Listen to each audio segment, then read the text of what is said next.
Welcome back to Gamescom 2017, brought to you by Intel here at the Twitch booth. We're having a good time. Got John Carnage back with me. I'm here. Al and James are here because they have brought not just any war, Total War. Warhammer! Part 2. The deuce in the Total War. I mean, obviously when mixing Warhammer and Total War, people want to see the gameplay straight away, and I know you're going to be playing some gameplay right next to me, which is making me jealous because I can't get to play. But tell us about what's new and sexy. Well, what we're showing today, we've got some campaign gameplay from the point of view of the Skaven, who are a race of murdery, backstabby, incredibly technical and magical and weird and unpleasant rat men in the Warhammer world. And they're loads of fun. They work in very, very different ways to all the other races in the world. They've got a character all their own. So we're gonna play a bit of campaign right from the start and show some of their mechanics and how they work, basically. All right. They sound like they'd be perfect in a war game. Yeah. Rat backstabbers. Backstabbing ratmen. Exactly. Those stream rats, huh? Yeah, totally. Yeah, stream rats. That's exactly what they are. So what we're seeing is James right at the very start of the campaign here. So he's kind of getting his first missions. And you get this little panel that tells you how they play. We've also got, we're not showing it right now, but we've got a whole new kind of tutorial system. So newcomers to the game, we do a lot of, hand-holding and teaching you about all the individual kind of mechanics and stuff, so it's not too daunting from the word go. I feel like that's important in a game like, Total War. I feel like, making sure that people know exactly what they're doing, because you can see it and it can be a little overwhelming at times, but once you get the nuances and you pay close attention during the tutorials, you can sort of get a grip on it quite quickly. Yeah, that's right, and it's really teaching people the kind of fundamental stuff, and then later on letting them kind of go off into the world and explore all the extra detail that's out there, but giving people a firm grounding and in the sort of basics of the game, really. And right at the start of the campaign here, James is playing his legendary lord is Queek Headtaker, who is the Head Taker. He literally wears a load of spikes with heads on his back, and he has a special ability in battle that terrifies other characters when he's fighting kind of one-on-one with other characters, because he bears his trophy heads at them, sort of thing. So, so James is right from the word go. We're being threatened by an AI-controlled faction of High Elves. So James is going into the first battle here. And what he's hovering over is a new ability that only the Skaven have, called the Menace Below, which enables you to call up extra kind of dial up extra units of clan rats, of your kind of basic Skaven warriors, and they can pop up in battle, and you can pop them down anywhere on the field, anywhere you want to on the field, which is really super helpful. When traveling with rats, it helps to travel in packs. Exactly, always travel. Be the rats. Don't turn your back on the rat pack, Never turn your back on the rat pack. Right, so we're just going in now. It's a pretty. I mean, James would have to work very hard to lose this one, because he's got quite a lot more than the enemy do. But early Skaven armies are pretty. They're pretty brittle. Your basic Skaven units are cowardly. They run away really quickly, and and they're not particularly well armored or anything. So it's in the early game, especially with playing as a Skaven, it's all about building big swarm armies and surrounding your enemies. So your kind of real specialist mutated damage dealers and your crazy kind of warpstone mechanical units can then lay in and do the real damage, but so you've really got to lock the enemy down with your little guys, lots and lots of little guys. Obviously, when playing in something like the world within Warhammer itself, there's so many characters and units and things you can take from. Do you guys get to introduce anything that you've created yourself just for the game specifically within the world itself? Yeah, I mean, that's always kind of an option. I mean, what we do is, the point is, with the Warhammer series, we want to make something that is so incredibly, authentic to the tabletop game. That's where we get all our inspiration from. And sometimes if we see, we're working from 8th edition Warhammer, which is years old now. Yeah. So it's about certain armies. When we put them in the game, we're like, well, actually, they could use a few more units. So we recently, for example, a good example of that, we recently released the Norska race pack for Warhammer 1. Nice. And we've brought a load of old Warhammer stuff back, and we work very closely in concert with Games Workshop to do that. So there's a lot of stuff in there that you wouldn't have seen in 8th edition, because it's way back in like 1st or 2nd edition Warhammer. But it's, you know, this really good working relationship with Games Workshop means we can bring this stuff to life. So yeah, it's a lot of fun, and being able to surprise people with that stuff is always a joy. Obviously, you know, when talking about something like that, people want to see like the newer, the sexier versions of whatever edition is out currently. Yeah. But do you guys ever go back to like the OG, like the original, like some throwback first edition characters that people won't even remember unless they're like diehard Warhammer fans, and sprinkle them in the game just for like nods? I mean, there's all sorts of that stuff throughout our game. I mean, I can't count how many words get written into our game. You know, it's a big game, and there's lots of backstory, lots of characters, and we bring all that stuff out. You know, when we're telling the history of a character, or we're telling the history of a faction, or we invent, you know, we've invented a particular skill for a certain character type. So we lean on the lore. We look back through all those old army books and all those old storybooks and find examples of that stuff happening in the Warhammer history, so to speak. It is kind of almost like, you know, we traditionally make historical games in the Total War series, and it is kind of not too different from that, because it's just our history books are the Warhammer army books throughout the years, basically. So. Going into the heart of battle now. Yes, so he's uncovered all the High Elven units there. So he's about to use the Menace Below here. Now this summons up a unit of clan rats. They'll scurry out of the ground, and these guys are absolutely fantastic for just locking down, you know, ranged units such as artillery and archers like these guys. So. And they have a little cooldown after you summon them, so James wasn't able to order them immediately there, but he should be able to now. So basically, you can bring those guys up, and yeah, you can bring them up under some artillery pieces, which will immediately stop firing, because the guys manning the guns have to turn around and fight off these slavering, ravenous rat men who've just popped up under their feet. So it's a super useful skill. And there's Skaven have this.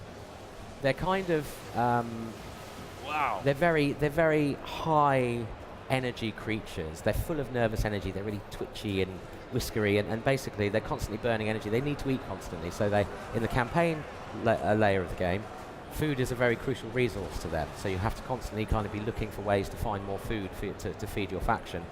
And you can throw, just before you go into battle, you can use up more food. That's what we saw James doing just before we went into battle. You can throw some of your food reserves to buy up more uses of the Menace Below. Nice. So, you know, you're just bringing more, you're using more food to bring more rats into being, into play. That's my approach right there. Run. Yeah. Yeah, that's Run. exactly what I've done. I mean, like, giant rats. going into war itself, terrifying enough. But when a giant ratman clan of rats is coming at you. Yeah, totally. Those are rat ogres, the ones that James showed us just now, which are kind of good, solid mid-tier, big damage dealers, but also they cause fear, and so very, very, very, very good against sort of basic infantry like this. They'll knock them flying. They'll give them a big scare, and occasionally they'll leap through the air and land on the ground like that. Nice. And they're good. You see the character models there. They're full of detail, and this is the Skaven way. They mutate each other with warp stone injections and these capsules which they implant, and they graft new parts onto them, and they rely on this real that hunger. Horrific mad science to enhance themselves. So yeah, he's right in the thick of it there, absolutely doing the rat, doing the Skaven way, and absolutely surrounding everything and swamping it down, and of course getting Queek Headtaker, his lord, in to do some major damage as well. I mean, that rat growth hormone, yeah, that goes a long way. It knows no bounds. Yeah.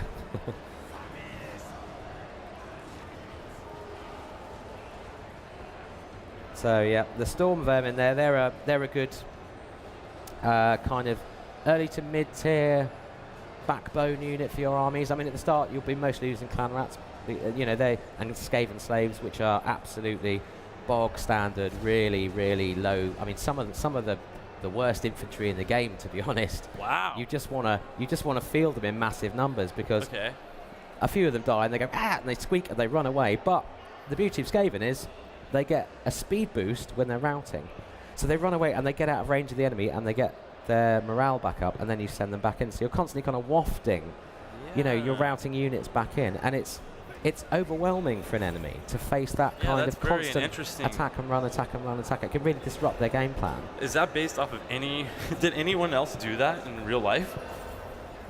I don't know. The I actual don't. rat armies. Rat armies. yes. 1374. In New York, the That's right. giant rats. Yeah, exactly. The giant rats in New York. well-known, the world-famous giant rats of New York. Yeah, but yeah, and that's how they play the tabletop game. That's amazing. And it's all about keeping that momentum up and So microing all those units. If you're going against them, then that's got to be so frustrating. Yeah, it so can be. Yeah, even when you're playing a Skaven and you face a big Skaven army, or say a couple of Skaven armies, it's absolutely overwhelming. Yeah, and you really have to take stock of things and not panic, and work out where the weaknesses are, so you can apply a strategy. Almost like fighting a real life rat. Yeah, basically. Has that happened If that to you rat yet? was wearing armor, I've been carrying attacked by a spears. rat once. Have you? Yeah. Oh yeah. When I was Did back it in run Florida, away and then come back at you ran again? up my friend's leg, and then it ran away and came back. So I understand everything that you're talking about. Right. I've been applying this. I'm applying this technique now. I see what they do. I think you'll be well armed when you go into Warhammer 2 to defend against the Skaven. Every time I go into any of your games, I'm no expert at this. I just get my ass whooped, man. I don't. Why? Why is it? What is? Well, am I just now not smart enough to play your games? Now you've got a beautiful tutorial to teach you how to not let that happen. So. One of the only things we do is I mean, are you talking in the battle side or the campaign side? Yeah, every part, every side. Right, How about right. this side? I'm not. I just try and I want to be great at your games. Yeah. But I'm not.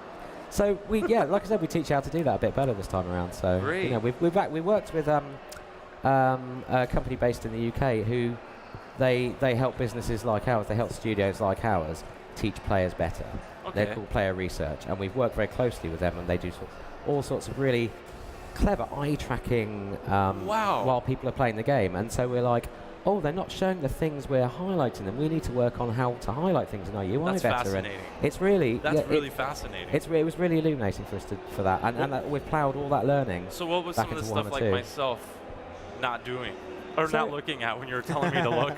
Things where we're probably like before we might have shown you some text, but there was something else going on the screen which we're trying to highlight, and it's like, well, the player's only going to look at one place, so we've got to have a rule for ourselves to only show one thing at a time, and do things more sequentially. So Not everybody's it's an really engineer like you guys. Exactly, That's the exactly. thing. Not So- everyone's making the game like you guys either. Exactly. So, yeah, it's learning what Fascinating. players need. To That's learn, really cool. basically. That's Yeah. really cool. It was- John, yeah. you need like an infant mode, like baby mode. Baby It's mode. Like push one button to be awesome, and just like then. That's what they've done. They've made everything into babies, right? Is there ever going to be baby war? Who knows? Okay. Is that the baby mode you're Crib talking Wars. about? Crib Wars. let's Total see. War, Crib Wars. Crib Wars, The that's right. usual one we get is we're owned by Sega. Why haven't we got a Sonic the Hedgehog Total War? Oh, come on, with man. That's kind tens of amazing. thousands of spiky hedgehogs on the battlefield. So What? But there's only one Sonic, right?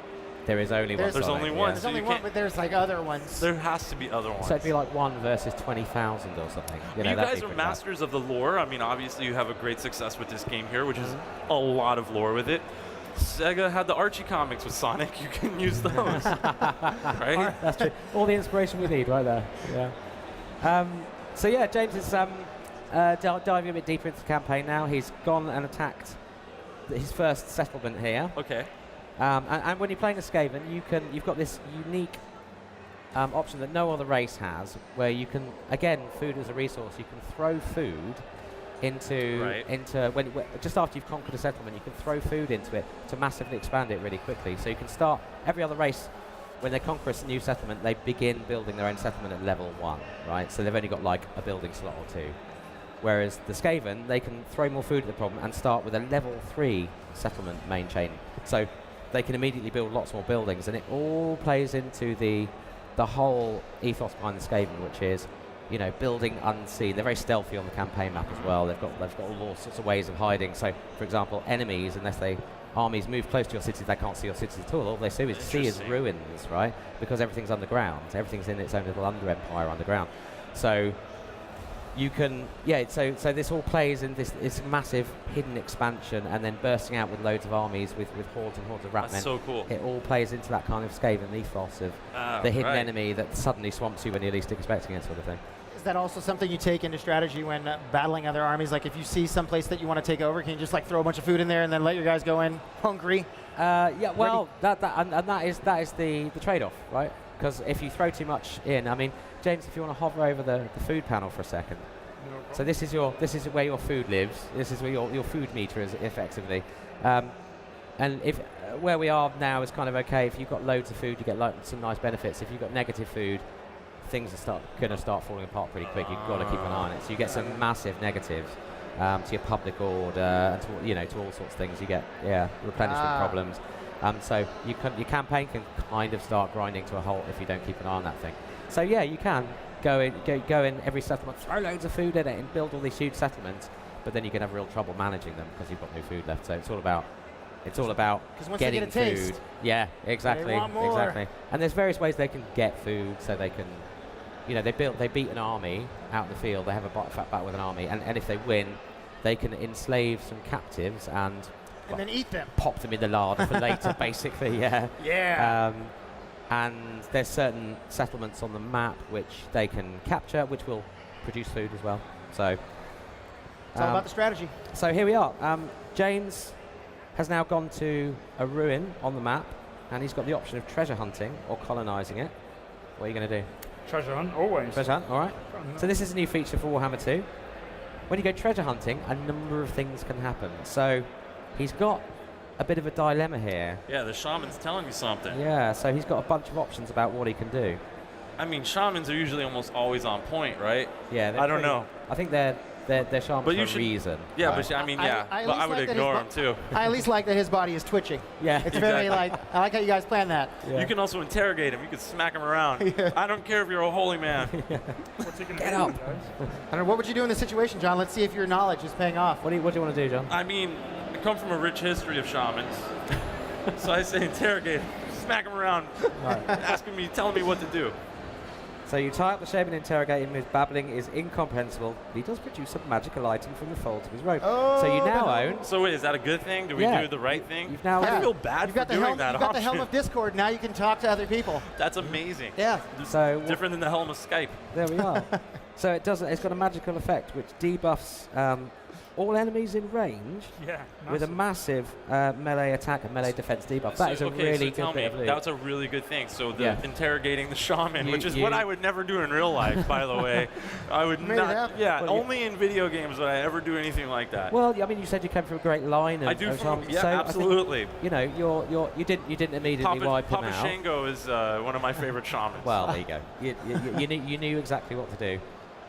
So when is the game coming out, and where can people find out more about it? So we are out on the 28th of September this year. They can go to totalwar.com, sign up to our Facebook page, follow us on Twitter. We've got a YouTube channel. We're constantly putting new gameplay videos up there. We've got a lot more gameplay videos to come before launch. We're going to be detailing in depth the campaign game and the battle stuff for all the different factions over the next month or so. And also on Twitch as well, we have our own Twitch official channel. So we stream most days. So do you ever do just like a novice stream? Because look at everything he's doing so fast, and you just know exactly what to do. He knows what he's doing. Would you know? I know you would know what to do. I mean, I would try to figure it out. I wouldn't go in blind. I just go in blind, man. I just jump into these things. You can't do that with this game. You can follow them on Twitch, and then you can learn how to play. Exactly. Because you have 1 month until the game comes out.